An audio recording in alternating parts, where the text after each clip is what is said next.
Hello learners. आज हम इस वीडियो में IEEE standard for floating point arithmetic पढ़ेंगे और जानेंगे कि फ्लोटिंग पॉइंट नंबर क्या होता है, कैसे वो परफॉर्म करता है हमारे सिस्टम्स के अंदर। So let's start. Floating point जन फ्लोटिंग पॉइंट नंबर। ठीक है, सबसे पहले हम इसी चीज को जानने से पहले हम जानते हैं कि फ्लोटिंग पॉइंट नंबर होता क्या है या फ्लोटिंग पॉइंट अर्थमेटिक होता है क्या है। आप लोगों को जैसे मान लीजिए मैंने दो नंबर दिए हैं, आप लोगों के पास मैंने दो नंबर लिखे हैं। एक लिखा है 37, सिंपल नंबर लिखा है, और दूसरा नंबर मैंने लिखा है 37.51। ठीक है, ये दो नंबर लिखे हैं और दोनों क्या है कि अनसाइंड है। ठीक है, दोनों अनसाइंड है। और भी दो दो नंबर और भी लिख देता हूँ, माइनस माइनस 37 और -37.51। दो नंबर और लिखे हैं मैंने, जो कि ये साइंड वाले होंगे, ये अनसाइंड वाले। तो साइंड, अगर ये जो सिंपल नंबर है, ये जो सिंपल नंबर है, इसको हम क्या कहते हैं? फिक्स नंबर कहते हैं।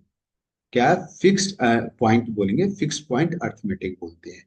बट अगर किसी नंबर में डेसिमल आ जाए, किसी नंबर में डेसिमल फॉर्म्स आ जाए, डेसिमल कनेक्टेड आ जाए, तो उसको हम क्या बोलते हैं?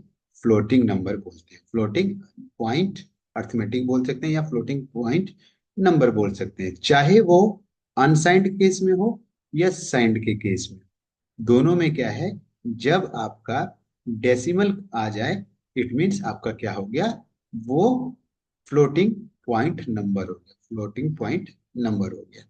तो ये चीजें होती है फ्लोटिंग पॉइंट नंबर और फिक्स पॉइंट नंबर में। ठीक है, तो अभी तक हम लोगों ने क्या पढ़ा? हम लोगों ने देखा कि जो ALU के अंदर है, ALU में हम लोगों ने अर्थमेटिक का जो हमने देखा, उसमें हमने एडिंग पढ़ा, मल्टीप्लिकेशंस पढ़ा और डिविजन्स पढ़ा। उसमें हमने क्या किया? साइंड मेथड्स लिए, बोथ मेथड मैंने जो भी मेथड लिए, हमने सब में क्या देखा? एक फिक्स नंबर के साथ हमने काम किया। बट अब है हमारा floating number, floating point number. तो फ्लोटिंग पॉइंट नंबर कैसे परफॉर्म करता है, हम इस वीडियो में जानेंगे। ठीक है, तो फ्लोटिंग पॉइंट नंबर को एक IEEE स्टैंडर्ड, जो कि कहते हैं, अगर मैं इसकी बात करूं, IEEE स्टैंडर्ड, ये एक एसोसिएशन है इंजीनियर्स का। ठीक है, आई ये अगर इनकी जब मैं बात करूं IEEE स्टैंडर्ड की बात, तो ये एक एसोसिएशन है इंजीनियर्स का। ये एसोसिएशन सारे स्टैंडर्ड बनाती है।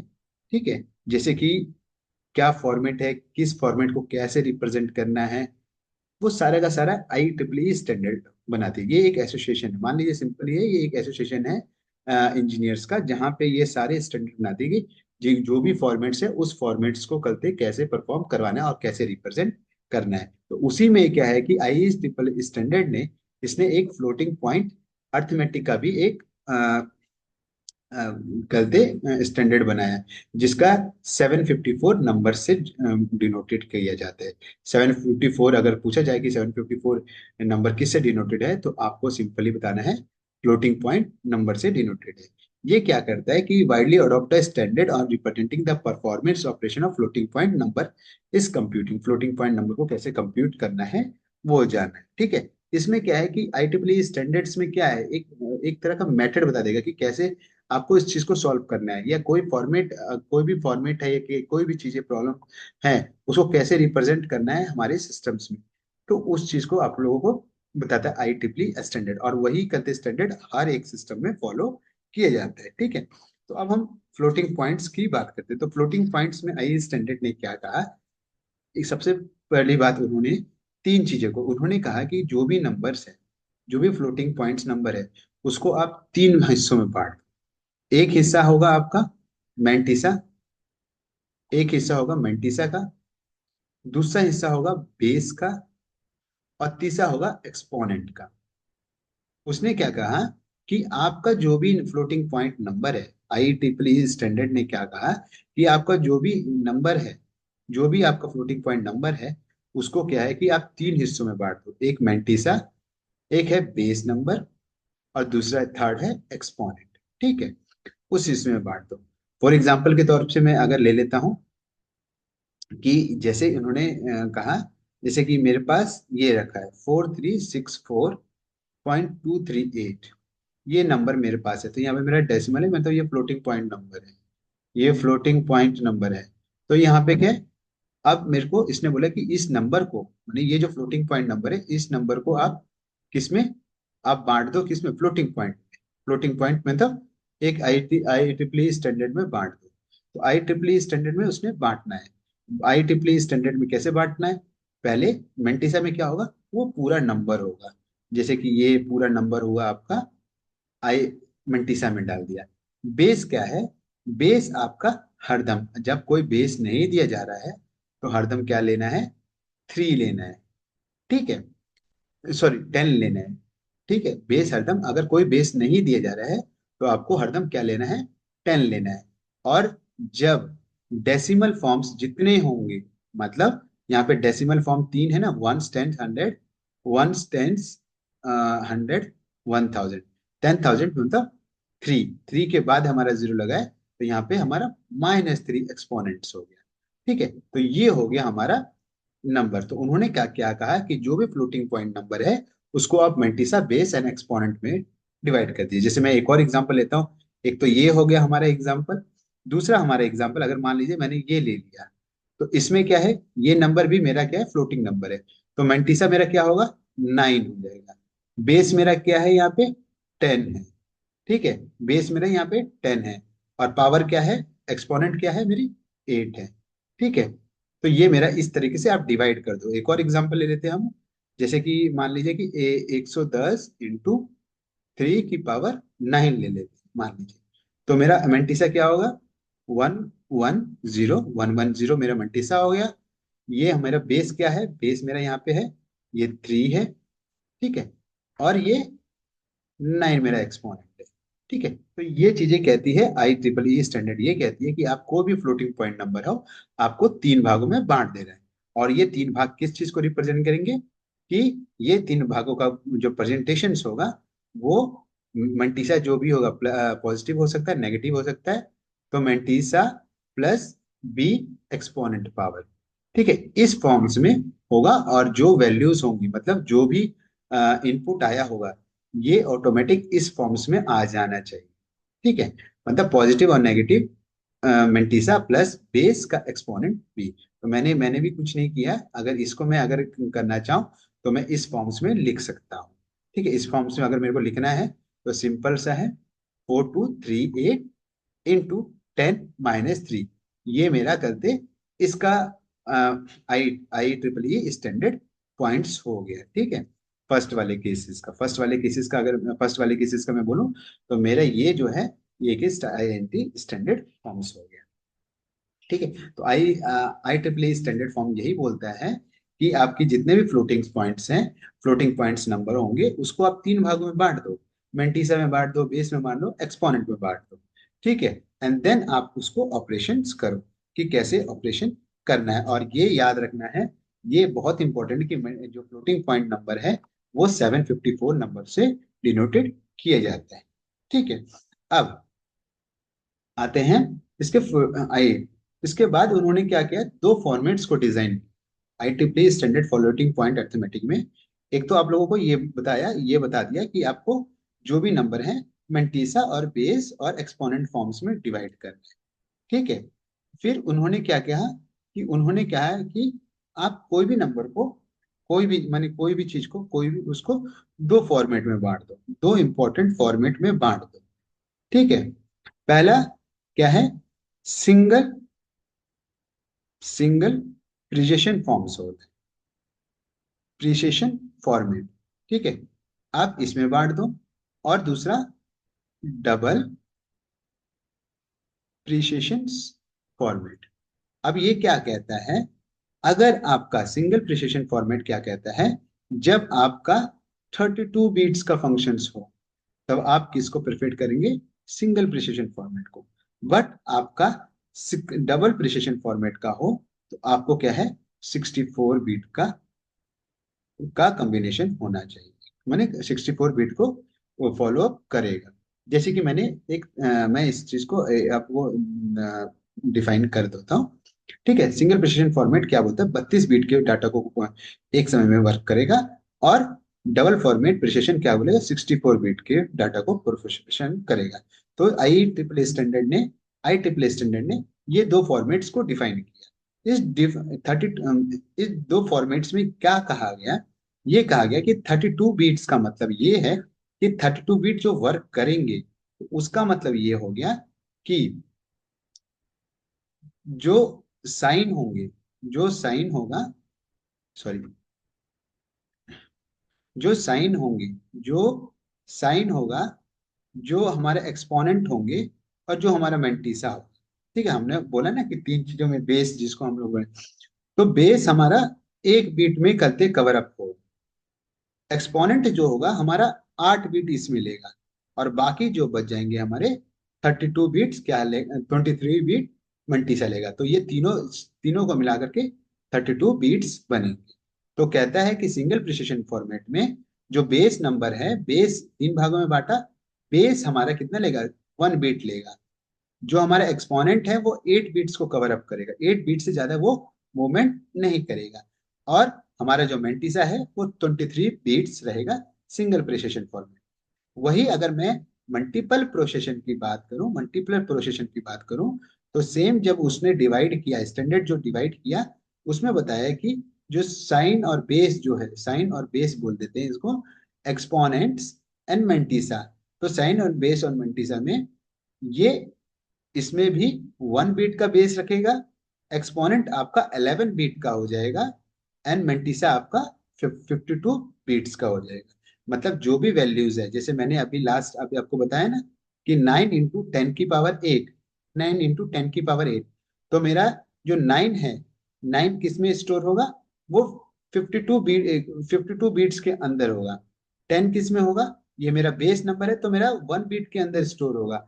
और जो 8 एक्सपोनेंट है मेरा इसमें स्टोर होगा। ठीक है, बट ये कंडीशंस क्या है, ये 64 बीट्स का अगर प्रोसेसर है हमारा, तो 64 बिट्स में इस तरीके से डबल प्रिसिशन फॉर्मेट का यूज किया जाएगा।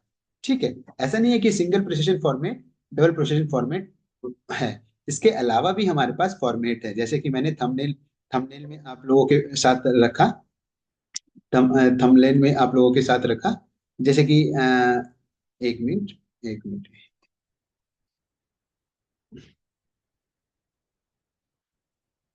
हाँ, जैसे कि आप लोगों के सामने मैंने रखा था कि जो फ्लोटिंग पॉइंट्स है, जो फ्लोटिंग पॉइंट्स में थंबनेल में आप लोगों ने देखा भी कि ये देखिए, जब आपका फिर बाइनरी 16 है, जब बाइनरी 16 है, तो यहाँ पे देखिए कितना है, सिग्निफिकेंट बिट 11 से, एक्सपोनेंट बिट 5 से, एंड 15 बेस से।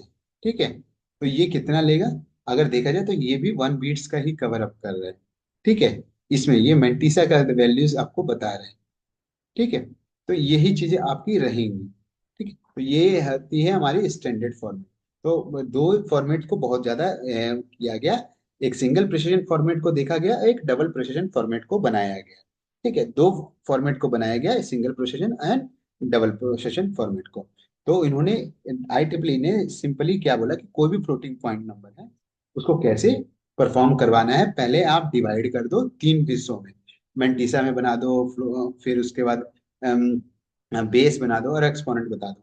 ठीक है, फिर आप करते देखो कि सिंगल प्रोसेशन फॉर्मेट है, डबल प्रोसेशन, फिर उसको स्टोर करने के लिए मेरे पास, प्रोसेस करने के लिए मेरे पास जगह चाहिए। ऐसा नहीं कि कहते मैं मेंटिसा का वैल्यू कहते एक्सपोनेंट में डाल दूं, ऐसा नहीं कर सकता। तो मेरे कहते वो एग्जैक्ट आंसर नहीं आ पाएगा, एग्जैक्ट आउटपुट नहीं आ पाएगा। ठीक है, तो ये होता है आई ट्रिपल स्टैंडर्ड। अब जानते हैं कि फ्लोटिंग पॉइंट अर्थमेटिक ऑपरेशन कैसे परफॉर्म करता है। Floating point arithmetic operations involve the operation or the number represent in IEEE 7 माने 754 के अनुसार फ्लोटिंग पॉइंट नंबर को परफॉर्म करवाया जाता है। ये नॉर्मलाइजेशन मेथड होता है, ज्यादा इतना नहीं होता है, बट आप लोगों को इसमें सबसे ज्यादा मेन फंक्शंस क्या होता है, शिफ्ट, जिसमें क्या हम बोलेंगे, शिफ्ट राइट और शिफ्ट लेफ्ट का यूज। ठीक है, shift right and shift left का यूज होता है। ठीक है, तो इसके स्टेप्स क्या है, इस स्टेप्स में सबसे पहले आप लोगों को जानना होगा कि जीरो तो नहीं है, check for the zero. For example, मैं एग्जाम्पल के साथ आपके साथ ले लेता हूँ। जैसे कि मेरे पास एक नंबर है 10 की पावर 8, 22 × 10 की पावर 8। तो मैं यहाँ पे देखेगा चेक फॉर द जीरोस, किसका, कहाँ पे चेक करेगा जीरोस को, एक्सपोनेंट में, कि एक्सपोनेंट में क्या जीरो तो नहीं है। यहाँ पे एक्सपोनेंट में क्या है, 8 है। तो सबसे पहला कंडीशन पहले चेक करेगा कि एक्सपोनेंट की जो वैल्यू है, एक्सपोनेंट की वैल्यू हमारी जीरो तो नहीं है, पहला। अगर जीरो है, ठीक है, तो कहते हैं वो परफॉर्म कैसे करेगा, जीरो तो उसका वैल्यू वन हो जाता है ना।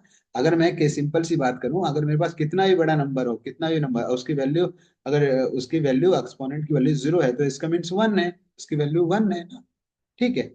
अब दूसरा हमारा, चेक एक्सपोनेंट आर इक्वल और नॉट इक्वल, मतलब कहने का मतलब है कि जैसे कि अभी जैसे कि मैंने यहाँ पे एक कंडीशन लिखा है ना, एक एक नंबर लिखा है 22 × 10, अगर मेरे को मान लीजिए मेरे को ये परफॉर्म करवाना है, ठीक है, यहाँ पे भी 10 लिख देता हूँ, हाँ, यहाँ पे, तो यहाँ पे ये देखेगा एक्सपोनेंट क्या सेम है। अगर सेम है तो सिंपल से, अगर प्लस करना है तो प्लस कर दो, माइनस करना है तो माइनस कर दो, मल्टीप्लीकेशन कर दो, मल्टीप्लीकेशन कर दो, ठीक है। तो ये देखता है कि सेम है कि नहीं है। सेकंड स्टेप में क्या, पहले में क्या देखा गया, एक्सपोनेंट देखा कि एक्सपोनेंट जीरो तो नहीं है। एक्सपोनेंट जीरो होगा तो वो कहते हैं उसकी वैल्यू वन आ जाएगी, जो नंबर है वही आ जाएगा। बट अगर जीरो कोई अदर नंबर है तो आगे के प्रोसेस को फॉलो अप किया जाएगा। फिर देखा जाएगा कि जिस चीज दो इनपुट हैं, जो दो इनपुट हैं, उसकी उसके कंपोनेंट, जो उसका एक्सपोनेंट एक्सपोनेंट एक्सपोनेंट वाला जो चीज है, वो क्या सेम तो नहीं है। अगर सेम है, अगर सेम होगा तो इजिली आप जो जो भी ऑपरेशन करना है, चाहे प्लस करना, माइनस करना, मल्टीप्लिकेशन है, डिवीजन करना है, आप कर लीजिए, ठीक है। बट अगर इक्वल नहीं है, मान लीजिए इक्वल नहीं है, तो पहले आप या तो ये 7 को 8 बनाइए, या इस 8 को 7 बनाइए, मतलब इन दोनों के एक्सपोनेंट को सेम कीजिए। एक्सपोनेंट आप पहले सेम कीजिए, ठीक है। अब सेम करने का, जैसे कि मैं एक एग्जांपल के साथ कर लेता हूँ, कैसे सेम होगा। जैसे कि अब इसमें आप लोगों को थोड़ा ध्यान दीजिएगा। जैसे कि ये है मेरा लिखा हुआ, मान लीजिए ये नंबर लिखा हुआ है, और मेरे पास ये नंबर है, दूसरा नंबर है, ठीक है। तो ये टू है। तो मैं याद रखूंगा, अगर मेरे को इसको ऑपरेशन कराना है, प्लस से ऑपरेशन कराना है, तो जब मैं किसी हायर नंबर, माने हायर एक्सपोनेंट से लोअर में जाऊंगा, ठीक है, अगर मैं हायर नंबर से लोअर में जाऊंगा, तो मेरी वैल्यू कहाँ शिफ्ट हो जाएगी, इस तरफ, मतलब जो मेरी वैल्यूज होंगी वो शिफ्ट हो जाएंगी इस तरफ, मतलब ये वैल्यू इस तरफ शिफ्ट हो जाएगी, मतलब इसका हो जाएगा 1.4। अगर मैं हायर से लोअर में जा रहा हूँ, हायर से लोअर मतलब यहाँ पे मैं, ये जो वैल्यू है यहाँ पे 3 है ना, ये 3 है, अगर मैं इसको 2 बनाना चाह रहा हूँ, तो मेरी वैल्यू आ जाएगी 221.2, ठीक है, इंटू 10⁻² हो जाएगी।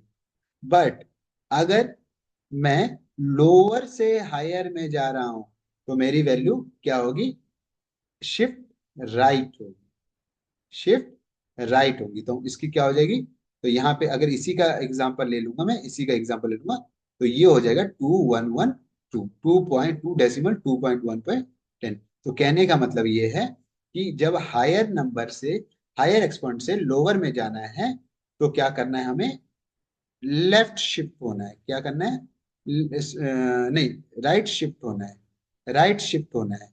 और जब लोअर से हायर में आना है, लोअर से हायर में आना है, तो क्या करना है मेरे को, लेफ्ट शिफ्ट होना है, ठीक है। ये चीज है, तो मेरे को इक्वल करने हैं पहले, क्या है, ठीक है, इसमें इक्वल करना और सिंपल से फिर मल्टीप्लीकेशन कर देना है। तो मैंने क्या किया, पहले जीरो को चेक किया एक्सपोनेंट में, फिर देखा कि इक्वल है या नहीं है। अगर इक्वल नहीं है तो फिर मैंने उसको एक्सपोनेंट को इक्वल किया। फिर मेरे पास क्या अलाइन, जो भी मेंटिसा आया, मतलब ये मंटीसा है, जो भी मेरे पास वैल्यू आई, मतलब ये वाली जो वैल्यू आई बराबर करने पे, मान लीजिए ये मेरी वैल्यू आती है, और ये मेरी वैल्यू आती है मल्टीप्लाई करने पे, ठीक है। तो यहाँ पे मेरे दोनों बराबर हो गए, तो मैं सिंपल इस मंटीसा को मल्टीप्लीकेशन कर दूंगा, मल्टीप्लीकेशन करूंगा, और उसका जो भी आंसर आएगा उसको ऐड कर दूंगा। तो जो आंसर आने के पे आता है, मान लीजिए इसका आंसर आता है, इसका आंसर आता है 5212 पॉइंट 7 इंटू 10⁻², 10⁻⁷। तो इस तरीके से चीजें रहेंगी, और हम उसको फिर जो भी है, जैसे हम मल्टीप्लिकेशन करते हैं, वैसे हम मल्टीप्लिकेशन करके परफॉर्म कराएंगे, चाहे हम मल्टीप्लिकेशन मेथड से यूज कर, मल्टीप्लिकेशन मतलब बोथ मेथड से यूज करें, या एरे मल्टीप्लायर से यूज करें, हम उसको परफॉर्म करते हैं। तो इसी तरीके से हमें फ्लोटिंग पॉइंट अर्थमेटिक ऑपरेशन करते हैं। तो पहले क्या करते हैं हम, जी एक्सपोनेंट में एक्सपोनेंट्स को हम चेक करते हैं कि वो जीरो तो नहीं है। अगर जीरो नहीं है, तो फिर हम देखते हैं कि वो इक्वल, माने जो एक्सपोनेंट है दो इनपुट के, एक्सपोनेंट इक्वल है या सेम तो नहीं, सेम है या नहीं है। अगर सेम है तब तो इजिली परफॉर्म करवा देते हैं, अगर डिफरेंस है तो पहले उसके एक्सपोनेंट को बराबर करते हैं, फिर हम मेंटिसा को बराबर करते हैं। अलाइंग मेंटिसा का मतलब हो गया कि हम इक्वल इक्वल, जैसे कि 2.5 लिखा है 0.23, तो अब क्या है कि मेरे पास ये आ रहा है, तो यहाँ पे ये मैं क्या कर रहा हूँ, ये मैं इक्वल कर रहा हूँ, ये इसके इसके प्लेस पे, तो ये अलाइन कर रहा हूँ, प्रॉपर अलाइनमेंट कर रहा हूँ। अलाइन करने के बाद उसको, अगर वो प्लस का ऑपरेशन है तो प्लस करूंगा, माइनस का ऑपरेशन है तो माइनस करूंगा। या करते हैं मेरा मल्टीप्लिकेशन का है डिवीजन का है, तो मैं जो जो फंक्शन जो ऑपरेशन करने के लिए कह रहा है, तो उस ऑपरेशन में प्रोसेस करूंगा। ठीक है, तो आई होप आप लोगों को समझ आया होगा। ठीक है, so if you have any type of the question और thought, I had to love to hear them. Don't forget to like, subscribe, and hit the notification bell for more content. Thank you and have a nice day.